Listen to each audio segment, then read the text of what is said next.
চোর বাটপাররা চুরি করে বিশ্বকাপ জিতেছে, এটা কোনোভাবে আউট ছিল না।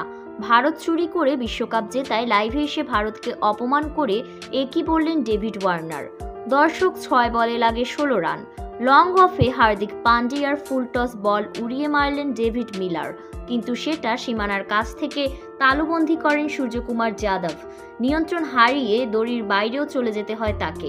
এই সময়টায় শূন্যে বল উঠছিল, পরে সেটি আবার ধরেন সূর্যকুমার। টিভি রিভিউ দেখে আউট দেন আম্পায়ার। মিলার আউট হলে পরের 5 বলে আরও 8 রান করতে সক্ষম হয় দক্ষিণ আফ্রিকা। 11 বছরের শিরোপাকড়া কাটিয়ে চ্যাম্পিয়ন হয় টিম ইন্ডিয়া। কিন্তু মিলার যদি আউট না হতেন? এই প্রশ্ন উঠেছে সূর্যকুমারের ক্যাচের ক্লোজ রিভিউ দেখে। সামাজিক যোগাযোগ মাধ্যমে রিভিউয়ের জুম করে ভিডিওতে দেখা যায় বল হাতে থাকা অবস্থায় সূর্যকুমারের পায়ের কাছে কিছু একটা নড়ছে।